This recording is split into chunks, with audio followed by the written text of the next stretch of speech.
Hello, everyone. We are thrilled to announce the launch of our new record label, T.H.S.A. Records. That's right, Elaine. T.H.S.A. Records stands for The Holy Spirit Abides, and we are an independent record label focused on uplifting Christian, gospel, and inspirational music. You know, as an independent artist ourselves, we understand the struggles that come with getting your music out there. That's why we created T.H.S.A. Records to offer artists development, music distribution, recording, production, branding, and so much more. We are also proud to be a Black-owned and woman-owned business with a mission to empower and support independent artists. At T.H.S.A. Records, we believe that music has the power to change lives, and we want to create a platform for artists to share their music with the world. Whether you're a new artist looking to break into the industry or an established artist looking for a new home, we are here for you. We are excited to announce that we already have several talented artists on our roster, and we can't wait to share their music with you. So, if you're an independent artist looking for support and guidance in your music career, come join us at T.H.S.A. Records. Let's make some beautiful music together. Welcome, everyone. Welcome back. Welcome back. We pray that all is well with you. Hi, Elaine. How are you? Hi, how are you? I'm doing great. I'm doing great. It's so good to be here. I'm so excited for tonight. I actually have two special guests that we're going to show tonight. One is just a clip of an announcement that he made, but I just really love that dude. And then the other guy is a friend of mine that I met going around the Christian contemporary music circuit and just singing on different platforms and all of those types of things. And this young man is, I love his voice. It's just so pure and clean, and he's a storyteller as far as a songwriter. And so, you know me, I'm long-winded. I like verses. I need at least two verses and a chorus and a bridge. So when I'm writing, so tell the story. I really was attracted to his music the first time I heard him because he tells stories in his songs. But you guys know, before we get started, we always have some announcements for you because we want to keep you in the loop of what's going on in our world and the world of people who are supporting us and the people that we love and that are doing stuff in the independent artist community.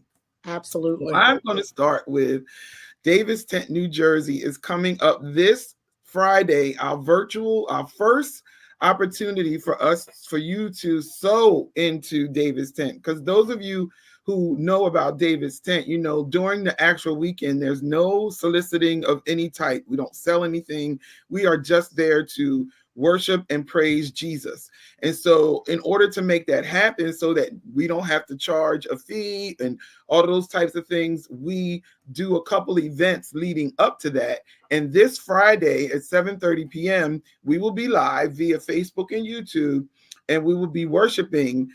We have worship artists, we will be interceding in prayer, and we will have Bible readers, and we're going to do a virtual worship this Friday. We do have a couple slots available. So if you are interested in being a part of that, you can still go to our Davis Tent Facebook page and just click the button and sign up.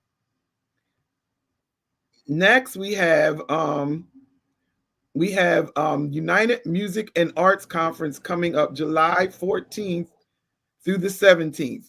Elaine, you can talk about that one. July 14th through the 17th, 2024. The founder of the United Music and Arts Conference, Professor Craig Hayes. It's a wonderful, wonderful conference.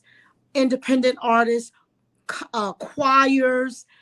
He offers a wonderful platform. But not only that, not only is it just singing and fellowshipping, it's a wonderful, wonderful worship experience. Yeah. Along with learning, education, understanding. Sometimes we're just out there singing and we don't even know what's going on in the music industry, or we don't even know how to navigate. So this is a wonderful, wonderful conference that helps you how to navigate through the music industry and really getting back to basics and doing ministry. That's what we're here for. Yeah. And yeah. Oh, she's frozen. Love for you to come and be a part. Yes, thank you. Then we have those of you who've been listening and watching the show. Elaine and I are both international best-selling authors. We were blessed to do the book to write a chapter in the book called The Creatives Leadership. And it is actually a bunch of us creators got together and we actually wrote our story about what it's like being a creative and being a leader. You know, sometimes you got to hone them skills in when you're leading. You can't just do everything. Your mind is going all crazy and stuff like that.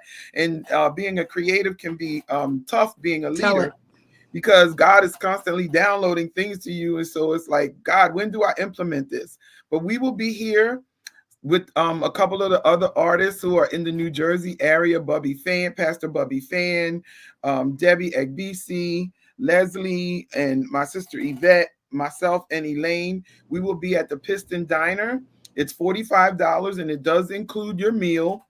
And it's Saturday, April the 13th. So if you're not busy, put it on your calendar. We expect to see you out there for a grown folks conversation where we really get into the meat of what it's like being a creative and being a leader. Then we got some new music coming out from T.H.S.A. Records. Let Me Love You, Tina Guitar XO. Tina Guitar is my guitar player. Yeah. So if y'all have ever seen my band, anyone who's ever seen my experience, my ministry, Tina is the one that's on the guitar when we minister. And she actually released a single, I think it was the February 9th, right in time for Valentine's Day, called Let Me Love You. So you can get that on all digital platforms. Our very own Elaine Sanders Mayfield will be releasing You Are My Father coming up for Easter. Right before Easter, you'll be able to get that and add that to your playlist for Easter. Finally, Miss Gloria D. Brown will be releasing in Easter as also, and in time for Easter also, is she's in Hartford, Connecticut. So we're excited about what God is doing in the life of T.H.S.A. Records. So I'm going to let Elaine announce. I'll talk to you a little bit about our next announcement, which will actually be like about a 5-minute video. And then we're going to get into our guests. Are you there? You're frozen. Stop being frozen. Ah. Oh, there you go. Can you talk? Are you frozen still? The internet. There you go. Yeah, the internet is really acting up, isn't it?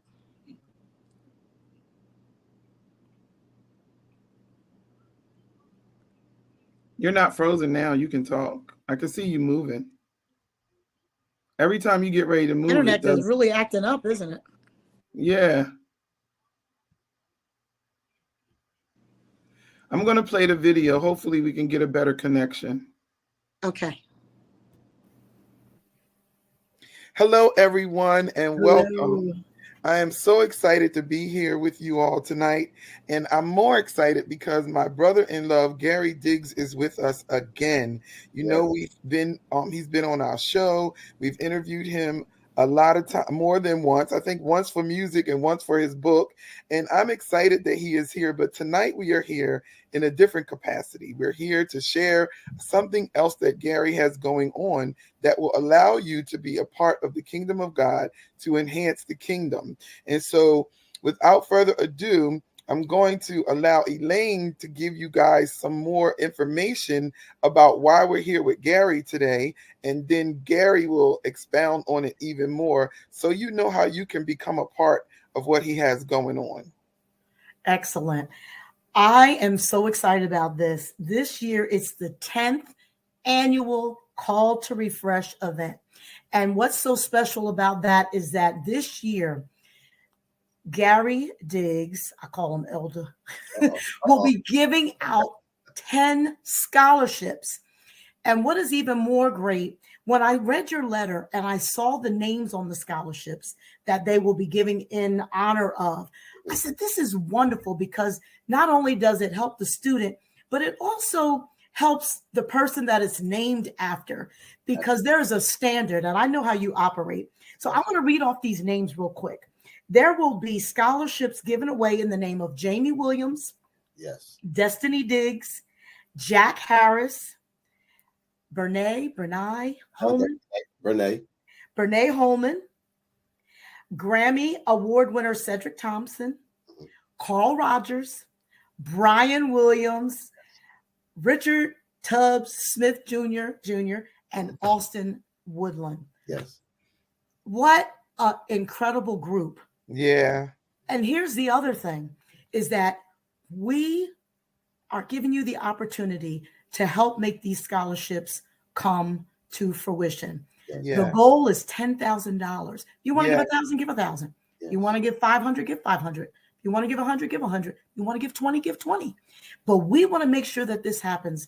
And the deadline is Friday, March 22nd.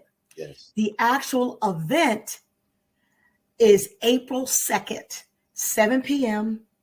at Emmanuel United Pentecostal Church, 438 Stevens Street. That's Camden, New Jersey. And I believe that's your family home church, correct? Yes, that's where I was born and raised, on the playground. Absolutely. My days. There you go. So this is incredible. But we want to get into the meat of why it's important. Yeah. So Gary, tell us your inspiration behind even the scholarships, and you can connect it to some of the things that I already know awesome things you are doing at Call to Refresh. Yeah, Call to Refresh. This is our 10th year.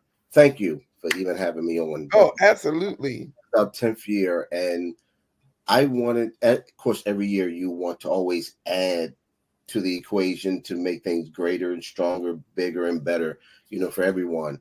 And we do music. We also offer we offer real estate. We offer health and life insurance and health and wellness.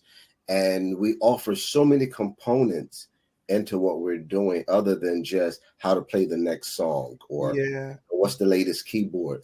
But this year, it was pressed upon me to add education to it. And we want to bless 10 persons that are in school, that are, furthering their education. And I thought, what better person to honor than these guys that have been riding with me from day one. So we're excited about it. Yes, the goal is $10,000. And I always say, get in where you fit in. That is a big number, but then it's not a big number when we come together. That's right. That's right. That's right. It's not a percentage is going to scholarships and something goes somewhere else. I don't play those games and tricks. It is all 100% going towards helping these kids. And here's the thing about this. It's not just for the student that is just an A-B student. That is not the curriculum this year. That is not criteria. We're just trying to get in to help 10 needy children that we feel like it will bless. When my daughter was in college, I remember many times with some of her classmates just didn't have money for food. Yeah. You just never know what the case is. So you say, hey, well, that guy's a D student or a C student and they're not applying themselves. Well, maybe it's because they're hungry. Could be. For the most part, it is a night to refresh, to be cleansed, to be rejuvenated. So when you leave up out of there, you're stronger, wiser, and better than you've been. It's just an atmosphere. And then after it's over, because we go hang out, have a great dinner, grow. Yeah. Yes, absolutely. Because at the end of the day, it's all about Jesus and meeting. That's right. Meeting the needs of his people. Because we have a lot of people doing well, but I want him to say, well done. Exactly. Exactly. Thank you for listening. Please get your dollars out and donate. Yes. $10,000 is his goal. The ways you can donate again are Cash App, $ Gary Diggs, check or money order, Post Office Box 1672, Merchantville, New Jersey 08109. And go ahead and you can also Cash App him your entrance fee, your admission fee for Call to Refresh. Yes. Go on and get your seat now, because I guarantee you it's going to be overflowing. Save us a seat. Yes, it's going to be overflowing. Sure. Yeah. I definitely have your seats already set up. Absolutely. So thank you, Gary, again. And we'll be not only donating, but also. Well, now you guys know what what we have going on, and I'm excited that Gary even asked us, Elder Gary even asked us to do that for him. Those of you who don't know, I come from a family that has a background in education. My mother and my father were both educators. I retired from Atlantic City Board of Ed, and my sister is still working in education. And so education is important. And I was one of those college students who was looking for those care packages coming in the mail every week. I went to that mailbox and somebody better send me some food or something, because I'm telling you, it's rough when you out there on your own, especially when you just starting to do that. It's really difficult. And I'm so grateful for my family, my aunts, my uncles, my church family, and godparents sending those care packages. They would always come right on time when I was away at school. And so, but without further ado, I just want to bring on our guest. You guys pray for the internet where Elaine is. She keeps going in and out, and you know how these things are with technical difficulty. And I know she's probably over there having a fit. Okay. Matt Wheeler is a disciple, husband, special needs father, and singer-songwriter who lives in Lancaster, Pennsylvania, a 3-time Kindred Award-winning recording artist. Matt's latest release is titled A Hard History of Love and is inspired by a series of short stories by author Wendell Berry. When I tell you I'm excited to have a conversation with this man, I'm about to bring him on right now. Hey, Matt, how are you? Hey, doing well. Thank you for having me on, ladies. Yes, absolutely. Absolutely. So it's great for you to be here. I'm excited that you said yes. I know you do a lot in the indie artists community. You're always performing. You actually just performed on the 15th of February. Yeah, in Lancaster at T.H.S.A. 360. Yeah, because I was going to use that video, but then it didn't have all the backgrounds and stuff to the song. So I said, let me. Oh, sure. Yeah, it was solo acoustic, but it was opening for a Canadian folk band called Great Lake Swimmers, which I've become friends with and been a fan of for years. Anyway, but yeah. So then I'm heading up to New England, Massachusetts, and New Hampshire this weekend for a house concert on the Porchlight Network, Art and Hospitality Network, and then also a faith and arts gathering in New Hampshire called Branches Gathering. So God's opening lots of doors. This year it feels like the things have been ramping up a good bit. So yeah, I'm grateful. Y'all let us know where you're watching from. Hi, Felton. How are you? Good. Thanks for tuning in. Yeah. So you mentioned house concerts. I did a house concert with when we did that fundraiser for Bill Dempsey when he had that accident, and we did one up in Tom's River. And I mean, they're so intimate and they're really cool. Tell us a little bit more about this. How do do you like doing them? Yeah, most of the concerts that I played in the last year or two, probably, but many over the years too, have been house concerts. And it's really simple. I mean, whether it doesn't have to always necessarily be in a house. Sometimes it's in a person's yard or Yeah, an we were in the unconventional yard. space, We were in the yard. it could be like in a art gallery or something. And I play a lot of church concerts. There's similar ways, but basically just where there's usually the way mine are structured is something like, everyone hangs out usually around food, sometimes a dessert buffet or just potluck is how we put it. Like everyone brings a dessert and shares. I bring my peanut butter fudge, which is my specialty. Okay. And then I play an hour of music, and I have a very interactive style with stories and songs. Like my songs are based on classic works of literature, but also I tell stories about them. It's like, especially when playing solo, I really developed a feel for, like, in the absence of a band, it's like, hey, you guys here as the audience, like you can be the band. Let's all sing together. Let's all be part of this cool experience. And then usually we hang out for a while after as well. It's really simple, but it's beautiful. And basically, like, I describe it as being a bit like bread, in the sense that like there's a few simple ingredients, but it can make something delicious and nourishing. Yes. When you put them all together in the right way.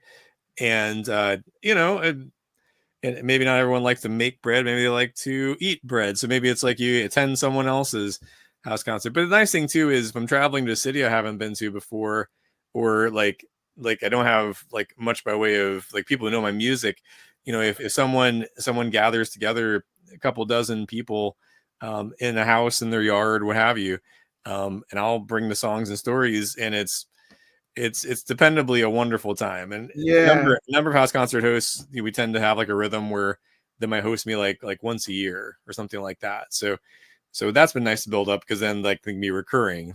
And I enjoy traveling, so it's nice to be able to like just drop in wherever and play in someone's house or church. And yeah, I found that it's just a really great way of connecting.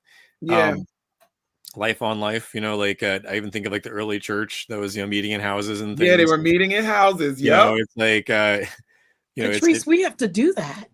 I do. I did house concerts before COVID, because COVID I act like those 3 years just didn't happen. Before all of that happened, we were doing more of those. Throw them away. Around town north. We went up to Tom's River. We did a couple, and that's sort of like the setting we had for the refreshing cafe. Remember, I did the cafe. I don't know if did you ever do the cafe, Matt? I haven't. Okay, refreshing cafe before COVID. That's kind of like the setting we had, and it was always in a restaurant or something like that, where there was food involved, and we always had it it was small, so that the artist could actually touch the fans. Like, that's one of my things. Like, I think that if these people are spending money and they're investing time listening to your music, like you going into a green room when you get done talking, I think that's kind of rude to me. I need to know. I want you to know who I am. I want to talk to my fans and the people who are really supporting me. And so that's how Refreshing Cafe was actually set up. So we did that for like 7 years, almost 8 years. Yeah. Wow. Yeah, it sounds like what you're describing is basically a listening room, and there's plenty of churches where I've played similar types of concerts, where basically, like, we can gather in fellowship and talk, and then the nice thing too is like maybe you all have had this too, where like people ask you to play music, or you'll be booked to play somewhere, and you're basically background music. It's like your satellite radio, except for with feelings. And that's just not. Like cover bands, playing a bunch of Tom Petty tunes loudly, and people like that can be okay. But what I do is really interactive and usually solo acoustic. So I played plenty of those background music gigs where like I'm doing it like a lullaby for my son, and then like a coffee grinder goes off. Yeah. And people are where there's basically settings where the expectation is that people are there to hang out and not to listen to music, like you are just part of the atmosphere. Yeah. That can be okay, but that's really not my thing. And so yeah, when it comes to performing, that type of concert tends to be what I do. And on my website, I even have like a page on there about house concerts with some frequently asked questions that I answer. People, because it's interesting how many people like attend these, and then they'll be like, wow, I can never really consider this. Like this is so simple and good. And it's like, yeah, like before recorded music, before touring bands and music venues everywhere, that's how you experience music. Yeah. If you were wealthy, you might hire musicians to come play at your estates. If you were not, you probably were playing the fiddle or the piano or whatever you happen to have, maybe an instrument you had made on your back porch. And but there's a lot of room for like, when you bring good art, it gives an opportunity to foster community. It's like people get to be part of something, and especially it's that kind of a setting where it's it's a few dozen people, a dozen people. It's like, oh, like I'm part of something really special here. So yeah. And hello to everyone who's commenting. Yeah. Good evening, hey, Terrell. Good evening, Terrell, and hi, Pat. How are you? Yeah. So do you find that doing the concerts, traveling around, that you when you're, how can I say this, when you're planning your set, it's just your set, it's not like you don't try to like tweak it for where you're going or the community that you're in or whatever, it's just your music? Well, no, I do. I mean, I think it's wise to know your audience. Like if I so yeah, it like if I'm playing a set that's in a church, I might play some of my most obviously faith-based songs, but there are a lot of the songs that I play that I would play no matter where I'm playing them.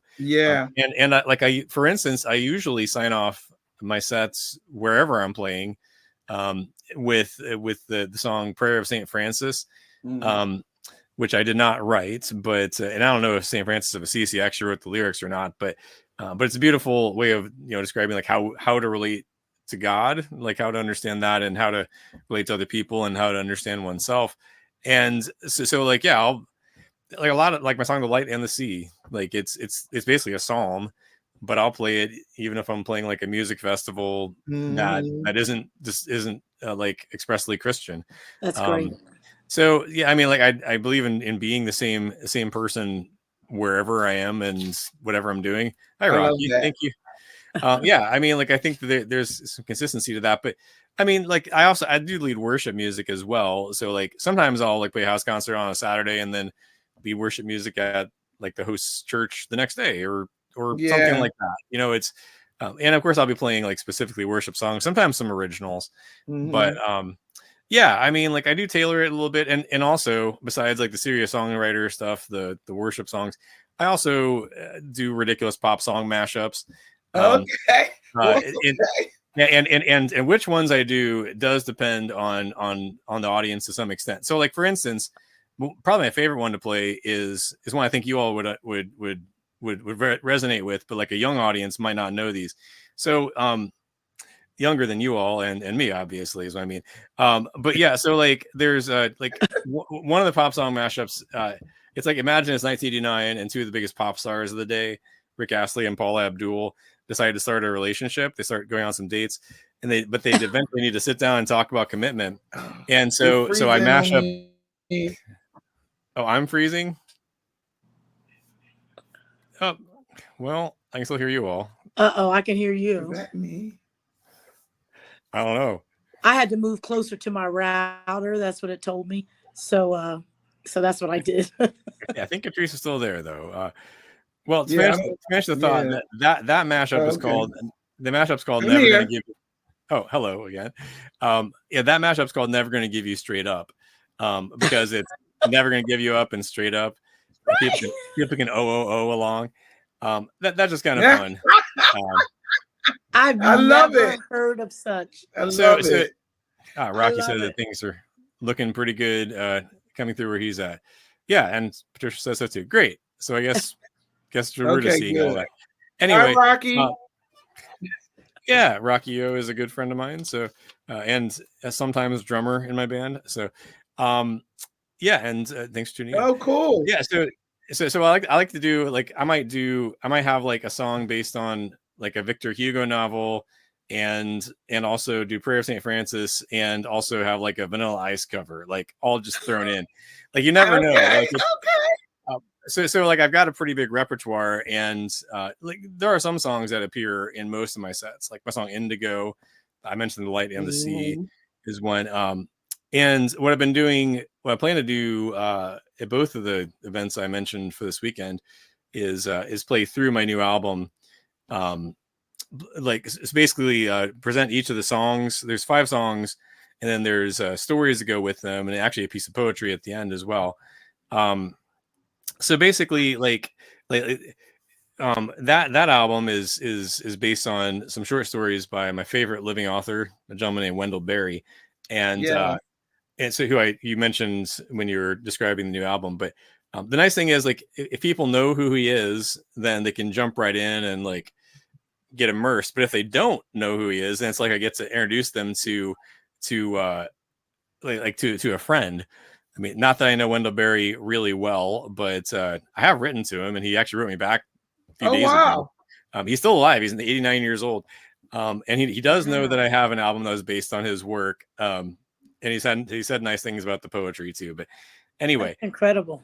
Yeah, which there's a whole other story about how I got connected writing to him in the first place, which I can get into if you want. But yeah, the point is, like I do, like it's not like if I'm playing half an hour, it's always these 5 songs or 6 songs. Like, like sometimes I'll actually change like in the middle of the set list. I'll reach the end of a song and be like, no, I'll do this one. No, I'm gonna do this other one over here. Yeah. I could kind of have the band meeting in my head. Yeah. And I do that. When you're playing solo, you can do that. With my band, my bandmates from Vintage Arts from over the years could tell you that I definitely have done that to them. Rocky's probably experienced that too.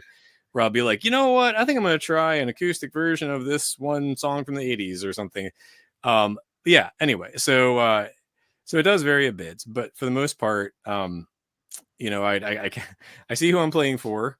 If I'm playing for a bunch of high schoolers, I might play a different set of tunes than if it's a bunch of seniors.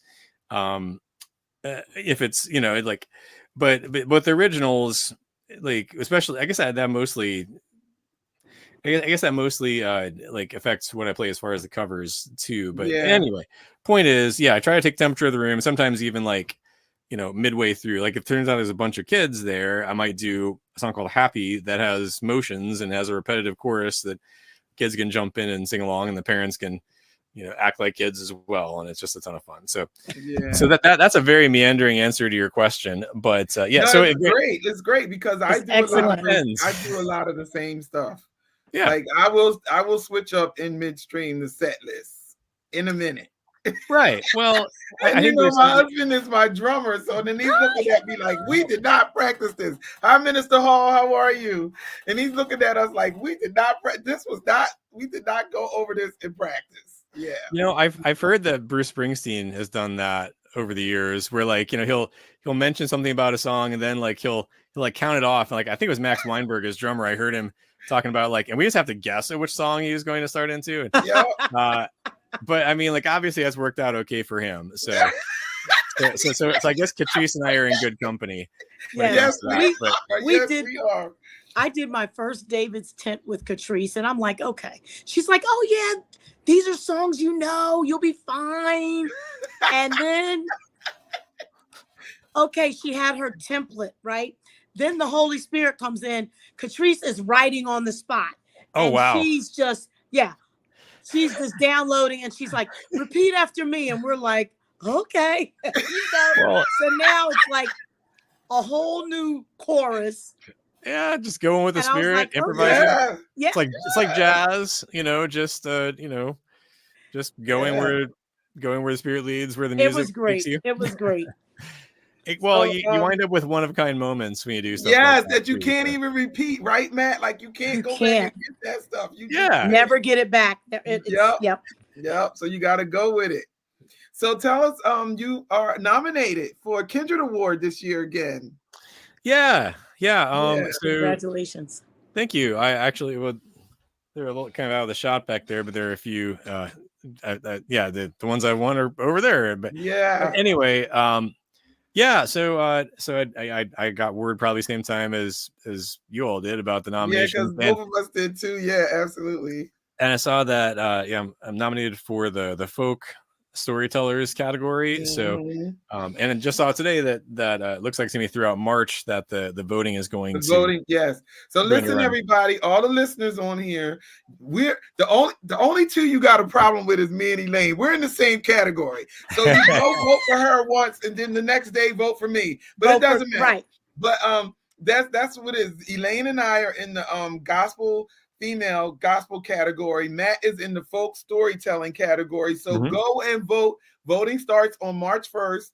Of course, you guys know I'll be posting that on the T.H.S.A. Records site, Facebook page, and all of that kind of stuff. So we'll be posting it so where you can get the link.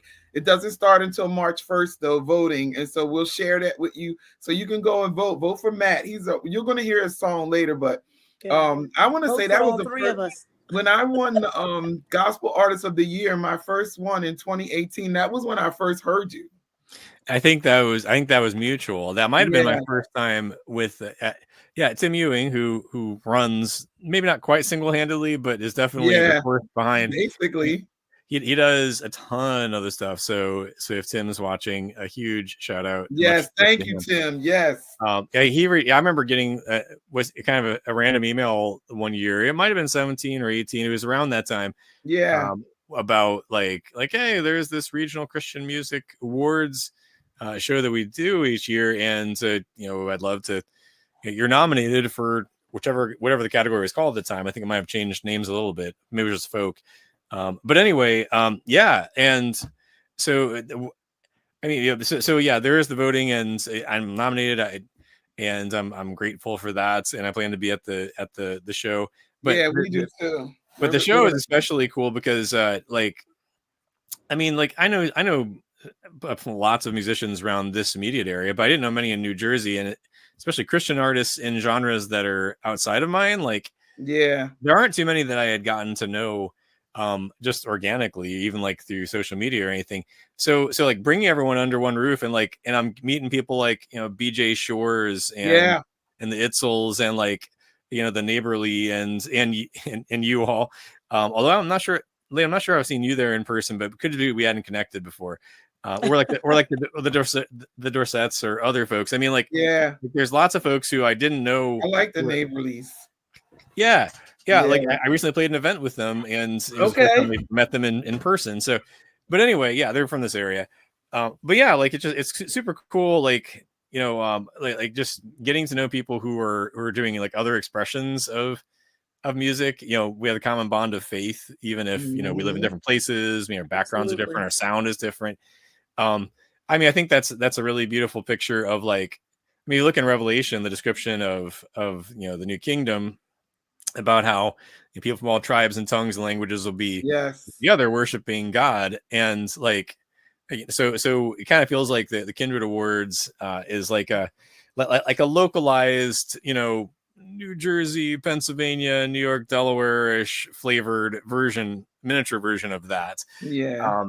Also, I like that it's like a big concert, so it's not like it's not like you're judged or anything like that. Like when there's no judges there, there's no reason to be nervous or whatever. You already know if you're going to perform. He tells you that ahead of time. Right. You already know certain things. Like if you're presenting an award, he basically writes the script for you. Oh, he literally does. If you can read, you're in, and so it's just a wonderful environment. Everybody is very supportive of each other, and it was artists there that I didn't even know. I knew them, but I didn't know that they were, gonna be there. So it was great to see them that I hadn't seen in a long time and stuff like that. So it's a really a great big festival. That's how I see it, and just giving out awards. Like all packed into one afternoon, but I appreciate that you could have like a rap artist could do what they do, and then you might have like a gospel artist. Actually, I saw Bubby Fan was listed on one of your events there. That's how I became aware of his phenomenal abilities. But Incredible. But then like you might have like me getting up there and playing a folky song and have everyone clap along, and then you might have like a rock act go after that. Yep. And like I mean the common thread, of course, is the message. Right. It's just it's cool that it's kind of like a like a regional Dove Awards or a tiny this area Grammys in for Christian music. That wasn't a good way of phrasing it, but you get the idea. And so I'm really appreciative, and that's of course how we connected in the first place too. Yeah. And I remember I've heard Katrice perform at least a couple of times over the years there. Some of those during the decades that were the pandemic. Right. Like there were some of the, I think 2 of the years it was online. Online. Yep. But even then, still, like you see people there, and then you can connect them on social media. Like, I mean, well, social media is best when it's connecting like real life people in real life and actually helping make community, and not when you're just like endlessly scrolling. But that's a different subject. So, anyway, so Kinder Awards, they've, thank you. Thank you for pointing out the nominations, and congratulations on both of your nominations. Thank you. And I'm looking forward to like, I'm sure I have to look up the date for when the it's June 22nd. The actual award show is. That's pretty close to what I was going to guess, but not exactly. So good. So tell us where we can get your music. We have people asking how they can purchase your CD. Oh yeah, they're anxious. They're eager. They're waiting outside the door around the block. So as far as getting CDs, well, live events, of course, is one good place. But as far, probably the best place for that's my Bandcamp site, which I can. Let's see, I can just send that over. If you tell me what it is, it's mattwheeler.bandcamp.com. And then I believe it's that/merch. But if you go to that page, just click on merch and you'll see it. And there's there the CDs and things, and I'm also the shipping department. So if you put in an order, I will. Know that's right. I will. I will be the one who takes care of that for you. And you can check out a wide range, including like just like rarities and all the singles and such, and a couple of Muppet songs that I've covered, including my son's That's cool. I can't wait. There's a song called I Don't Want to Live on the Moon. It's from Sesame Street that Ernie sings. You might remember it from back in the day because it originally rolled. I think the original version's from like 1979 or 80. So I grew up with it, and it's my son's favorite song. So I covered it, knowing that at least one person would really dig it, and he does. But I've also played it live, and that one's pretty cool because so my son has fairly profound autism. He has intellectual disabilities, but he's also the most cheerful person that I know. And he loves music, but doesn't really understand singing per se. But he likes listening to songs, and he likes the way that we do it is like I'll sing a song or like be playing the guitar or play it on whatever streaming, and I'll pause it and he'll fill in the blank for the lyrics. So with the audience, I tell them that, and I tell them like when we get to this part of the book that goes with this song, Luke gets excited, points at the star on the page and goes star on Make a Wish on a Star. So I have the audience do that when we get to that point. It's so it's fun. But anyway, so Bandcamp, you can find pretty much all the stuff. And of course, if you'd like, it's on various streaming services. Just look up Matt Wheeler and you'll see this face. Probably with a flat cap, but maybe just like this. Holding a guitar. The guitar is likely to be in the picture. So, various streaming sites, most of them, I guess, and download sites, iTunes if you like. But yeah, Bandcamp's a good spot because then that's that goes most directly to artists, not just for me. I'm saying in general. Anyway, on Bandcamp, that's especially on Bandcamp Fridays, but anytime. That's where I started selling my stuff, Bandcamp. Yeah, well, especially since they have a merch store that you can put up there, and there's there are CDs. Someone was asking about those for all five of the albums when you count them. And then also there's leather bookmarks because I like to write songs based on classic works of literature. And so that there's an Narnian horse stamped onto those. and then and buttery soft t-shirts, and other stuff. So people can check it out if they'd like. But also you can stream through Bandcamp. So Yeah, you feel can free to stream through Bandcamp too. Yeah. whatever you, yeah, like don't feel any pressure to buy anything, but you can stream and listen and enjoy, I hope. Yeah, yeah. So, and this year you said you were telling us that you started the challenge, 12-song challenge. Yeah. Song. We have some artists on here, so let's talk a little bit about that. And Sure. it's based in UK. Yeah. So so the 12-song challenge, which if a quick Google search will turn that up pretty easily. It's through a group called Resound Worship, and they're also doing that now, I believe, technically in partnership with United Adoration, which is a Christian faith and arts organization that I'm part of. I help lead a song share for them online, which started during the pandemic. Another good thing that came from the pandemic. Right. There were some. So a number of friends from there have been telling me about the 12-song challenge, and I understood the basic idea, but hadn't really tried it. And I mean, as far as songwriting, I mean, I've written worship songs, but like I don't have like a full album of them or anything. It's a few here or there, and I certainly hadn't ever written like a whole out like 12 of them in a year, like one a month. Yeah. But that's basically how it works. Like you're the concept is simple enough. I mean, basically you just they give you a prompt. Like January, it was to write a gathering song, and they have a podcast as well. And of course, the guys who host that have wonderful British accents and such, but which makes it that much more enjoyable. So like gathering, and they give you all these different possibilities for ideas for like how you could write a gathering. So they song. give you a suggestion. Yeah, so they give you a prompt, and that's what the song should be about. Like this month, actually, it's Acts songs. So like based on the book of Acts of the Apostles, the New Testament. And in fact, they also did a separate podcast episode where they interviewed Steve Walton, who is a biblical scholar, and he's writing a commentary about Acts. So between those, there's a wealth of ideas, and then they also, so once you have an idea of what you want to do, then so put together with that, there's something called Song Club, which is basically the platform they use. It's kind of like Slack, but it's designed for this, where there's like 300 or so people who are part of it this year, and they divide us into teams. So there's like 30 people on my team instead of trying to listen to 300 songs.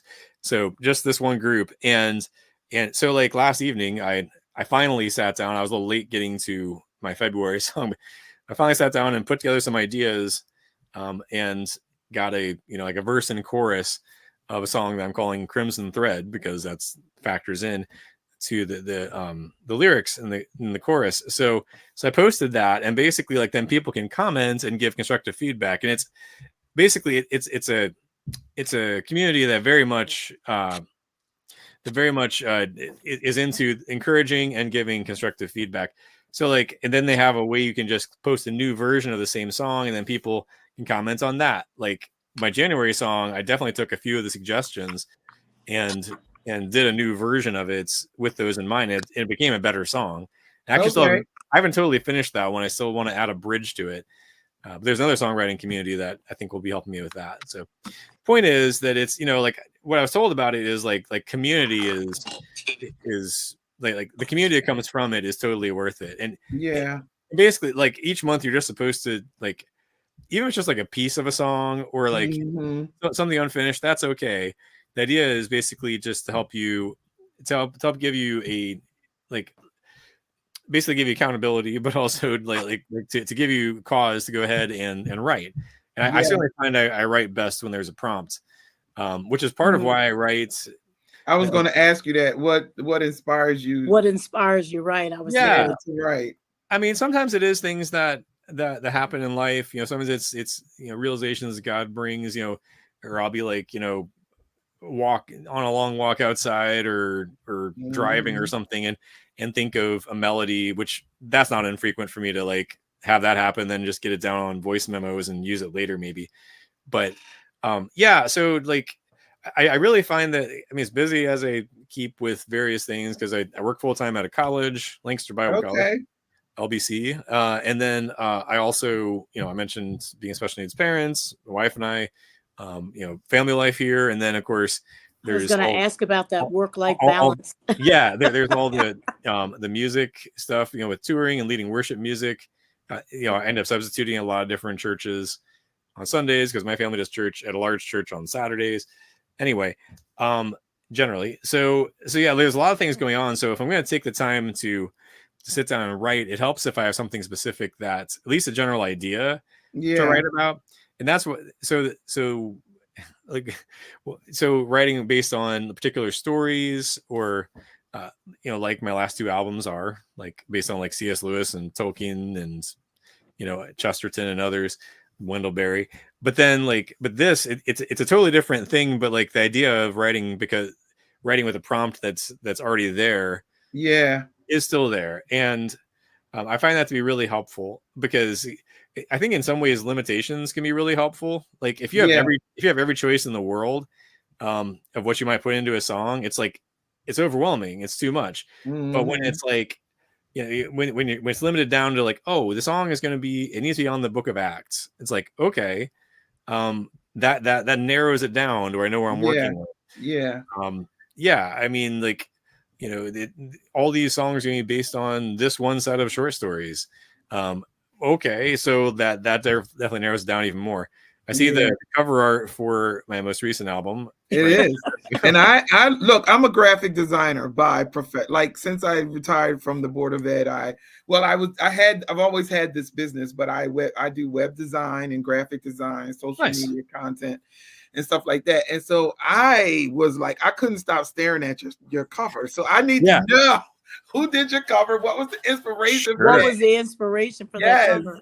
Oh yeah, I'd be happy to tell you about that. And then actually, you might even, if you like that one, you might also enjoy the one by the same artist. That's hey Kamani, nice to see you here. Hey Kamani, who I also met through Kindred Awards. So so this one, this and the cover art for my album Wonder of It All are both by my friend Ned Bustard.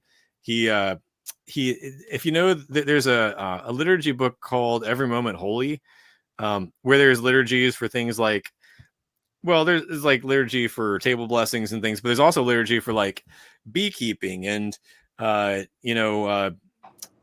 for changing diapers. I remember there's one of them, or for a purposeful gathering, or for cleaning. There's all kinds of things, like basically because basically every moment is given to us by God. So anyway, so all that said, so Ned does the illustrations for the first two, I guess really all three of the volumes of Every Moment Holy. And he's also local here to Lancaster. He runs a gallery called Square Halo Gallery. Okay. Where I did the album release concert for this album. Nice. So it's linocut art, which means that he took a block of linoleum and carved the reverse of this image. Basically carved out and then inked it and then printed it. Okay. Now that was in black and white, and then he added the color later and added the well, I guess actually my name, that part was part of the original carving. That's why it kind of looks like it. So and that's your initials on the teapot. Yeah, good catch. I think you might be the first person who's actually caught that before I pointed it out to them. Yes, I'm a graphic designer. I'm telling you, I was looking at this cover. I was into it. It's so detailed. Well, there's a lot to see there, and the Wonder of It All one is also worth looking at after this too. But so the reason why you're looking at what you're looking at there, as far as what the picture is because the first song is based on it's inspired by a short story called The Hurt Man. Kind of a Good Samaritan story. Essentially, to kind of summarize, like the story is that of this young boy named Matt Feltner. He's 5 years old. Later on, in later stories, he's an old man. He's like a grandfather, one of the rememberers of his town. But this is like early in his life. He and his mom are home. Dad's away with farm business, and a fight breaks out near their house. And this wounded man breaks out of the crowd and runs toward their house. And Matt's mom, Nancy, actually opens the door and lets the hurt man in, which is maybe not what you'd expect to happen. But then she blocks the door because there's these other men coming after him. Turns out they're his friends, but they all go inside, and basically, Matt is struck with all of these. Well, Actually, what I think I'm going to do is just read a couple paragraphs from the story, Okay. which I do in concert sometimes with this. Okay, so here we go. This will actually set the scene as far as what you're looking at quite a lot better. Okay, so okay, here we go. So this is from the Wendell Berry short story, The Hurt Man. What he saw in her face would remain with him forever. It was pity, but it was more than that. It was a hurt love that seemed to include entirely the hurt man. It included him and disregarded everything else. It disregarded the aura of whiskey that ordinarily she would have resented. It disregarded the blood puddled on the porch floor and the trail of blood through the hall. Matt was familiar with her tenderness and had thought nothing of it, but now he recognized it in her face and in her hands as they went out to the hurt man's wounds. To him, then, it was as though she leaned in the black of her mourning over the whole hurt world itself, touching its wounds with her tenderness in her sorrow. And then one more paragraph here. Loss came into his mind then, and he knew what he was years away from telling, even from thinking, that his mother's grief was real, that her children in their graves once had been alive, that everyone lying under the grass up in the graveyard once had been alive and had walked in daylight in Port William, their town. And this was a part and belonged to the deliverance of the town's hard history of love. And there you go. That's like just a few paragraphs of this masterful 11-page short story. So what you're seeing there is, well, the hurt man, although I recognize that he could bear a passing resemblance to me. Yeah. If I was going like, cartoon to you, right? But like, well, I mean, it's based on what we look like in the story. The story didn't say that he had a beard. That was Ned's interpretation, but that's fine. Take it however you want. But then also, and then the way the birds are there for a couple of reasons. One, the concluding song, the last regular song that's on the album is called "The Wild Birds." I'm sorry, it's called "The Way We Are." It's the one that I think you were planning on. I'm gonna play in the. This might be a good lead into it. Yes. But in that story, there's a character. Well, the chorus says this too, that the character named Burley Coulter says, the way we are, we're members of each other, all of us, everything. And basically goes on to say it's not who's in and who isn't, it's who knows it and who doesn't. Yeah. That could be about like the brotherhood of man, like just everyone being made in the image of God. It could be us as Christians. They'll know us by our love, Jesus says. Mm-hmm. It could be the people who live right next to us. It could be people that we see around us who are in need. So anyway, all that said, so it's a bit of a nod to the story of the wild birds, but it's also a bit of a nod to the baptism of Jesus, where the Spirit of God descends, as a dove. So anyway, yeah. So it's a few different things going on there, and then the teapot. Ned decided to add my initials right there, which was pretty cool. So that's what's going on there. Without further ado, we have 3 minutes left. I think the song is about 3 minutes, and we're going to play the song. Then we're going to come back, and Matt is going to give us some nuggets, and then we're going to let him go because he actually has another gig after this. Because he's double booked. Yes, he is, and I love it. Not at the same time; it's back to back. Yeah, back to back. Mm-hmm.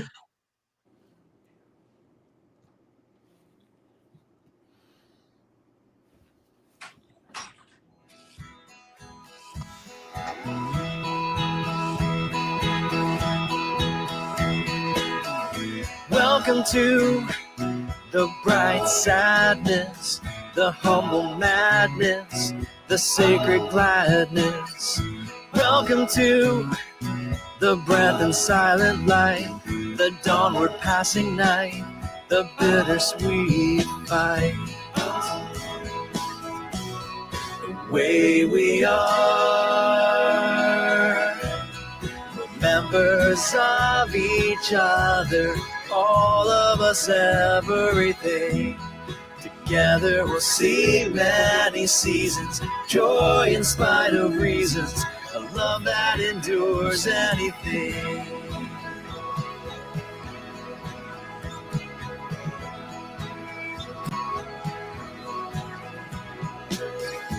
Welcome to the root systems, the frail and winsome, the ancient wisdom.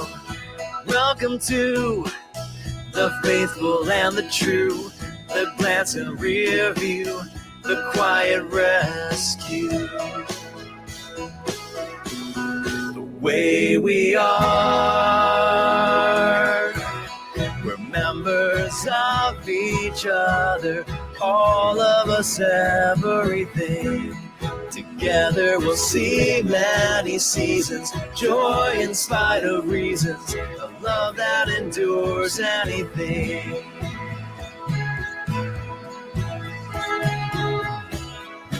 Wild birds sing their song, a hint of hope in the morning.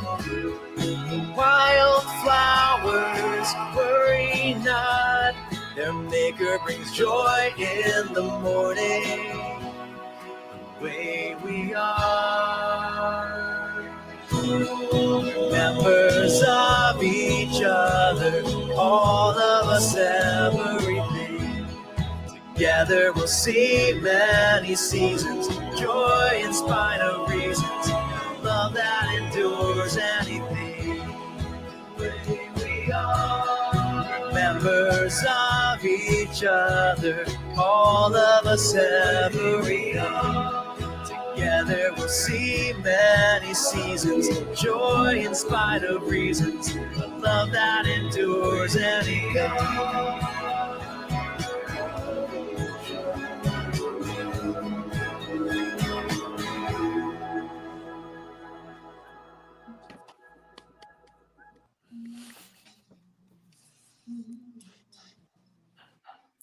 I love it. The way we are. I love it. Yeah, maybe it should be a gospel cover of that. I like the idea. Yeah. Okay. I mean, the ideas would totally work. I don't see why not. I know. I like it. Yeah. Yeah. I mean, that's. Oh, okay. The flapping at the beginning of the song was the sound of pages of a Wendell Berry book. Okay. I love it. Actually, my previous album, The Wonder of It All, almost all the percussion was done on hardcover books, copies of the books that the songs were inspired by. It was high concept for sure, but that was Chris Weisington, the producer from Old Bear Studio, was his idea, and it worked great. So with this album, we kind of went back to that a little bit. I brought a bunch of my Wendell Berry books, and the one evening we were like, a bunch of us were just like flapping and clapping, like doing like rubbing pages, like just doing other sounds. So a bunch of percussion in there. That's a great idea. I love it. I absolutely see what I'm saying. Creatives are the truth. I'm telling you, it's nothing like being a creative. You never know what's going to come out. You know? That's right, Elaine. I absolutely love it. Yeah. So give our listeners some nuggets on just tell them like a little bit about what it took for you to get where you are and you know how you stay steady. Yeah. Well, one thing I would say is, without going like way in depth on my musical journey, like I started late, you could say. I had a bunch of musical friends in college and sort of picked up a little bit then, but then really took off after. And so like, I would say that my music career, such as it is, started in 2012, when I was 32 years old.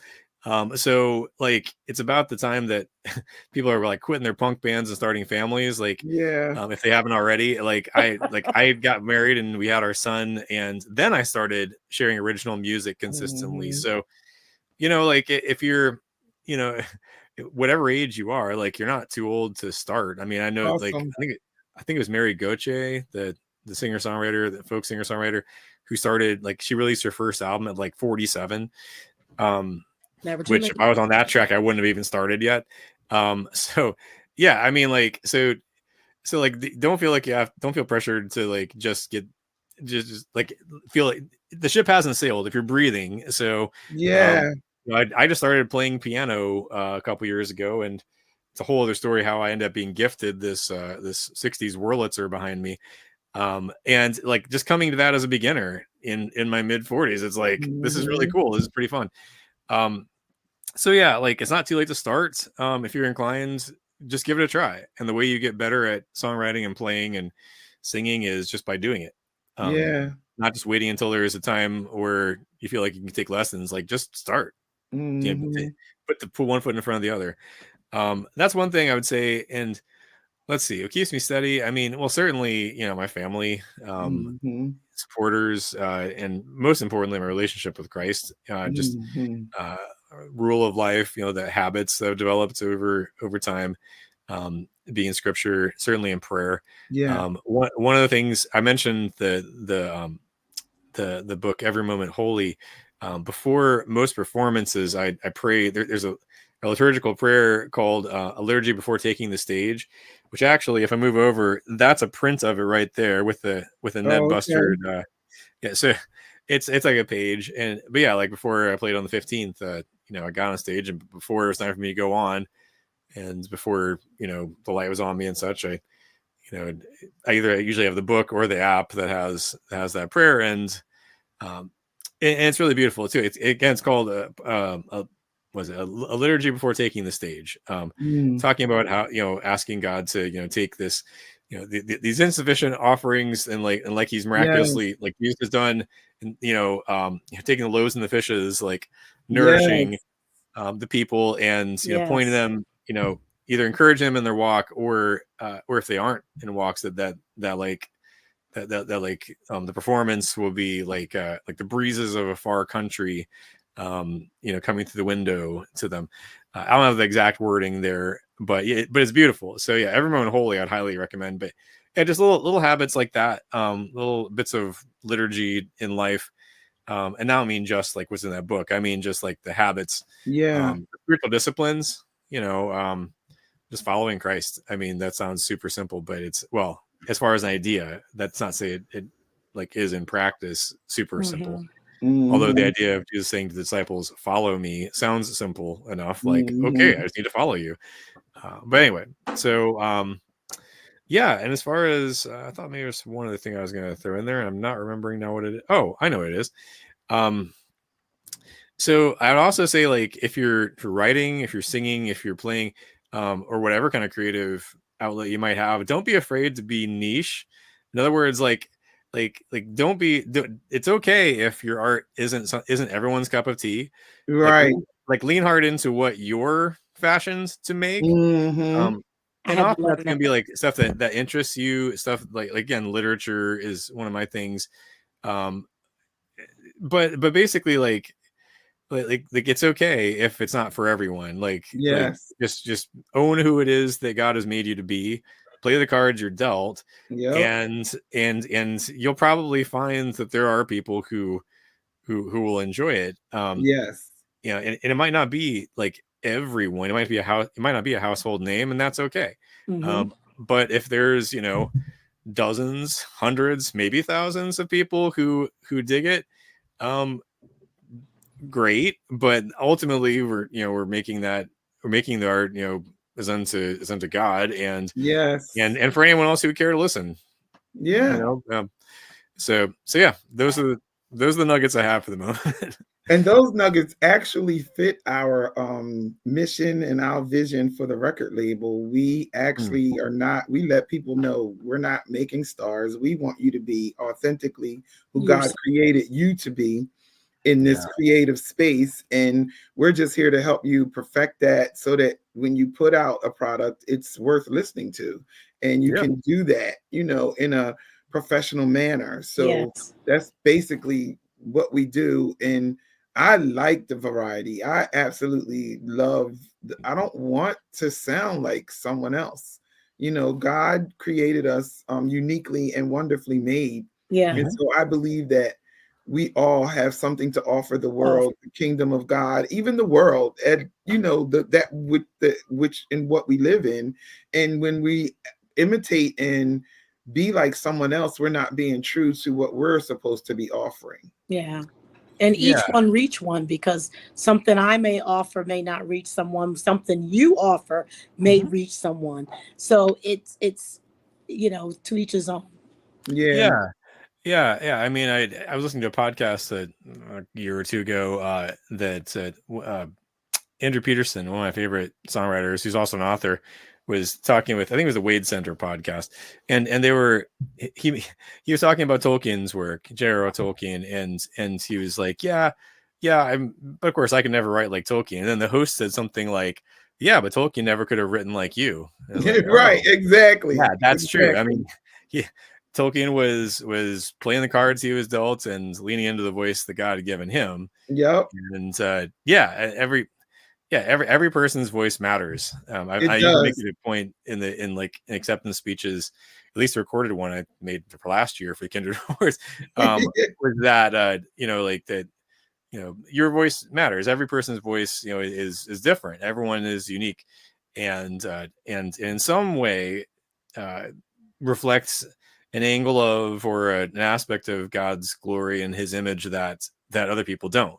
Yeah. All three of us, like, the way that we're fashioned is different than anyone else, Yep. than any of the 8 billion other people or any others who have been around before, and that's pretty cool. It is. And the way that we'll put together those finite number of notes is going to be different, or words or what have you. Yeah. Anyway, yeah. So, which I think is wonderful. And God is the master creator. He's invited us to co-create with him. I think it was the words that Tolkien used, actually, which I am so honored to be doing. Yeah. So thank you all for tuning in. Thank you for your interactiveness, and thank you, Matt, for saying yes to this interview. Don't forget to look up Gary Diggs and support his scholarship efforts, because it is real. College Call is to refresh. Yeah, call to refresh. And go get Matt's material. Absolutely. I can't wait. Matt Wheeler, bandcamp.com, and support. You guys know what we do here. So we'll be back. Actually, we'll be back next month with some awesome women, because next month is Women's History Month, and we have some awesome women who have been on the grind in the music industry for years, and some are new to it, but we have some that we're going to talk to, and we'll be letting you guys know about that. We'll be posting that and everything. Don't forget to vote for us. We appreciate your support. Kindred Awards starts March 1st as well. And so, thank you for tuning in. May the grace and peace of God be with you and your families till the next time. Bye-bye. Bye-bye.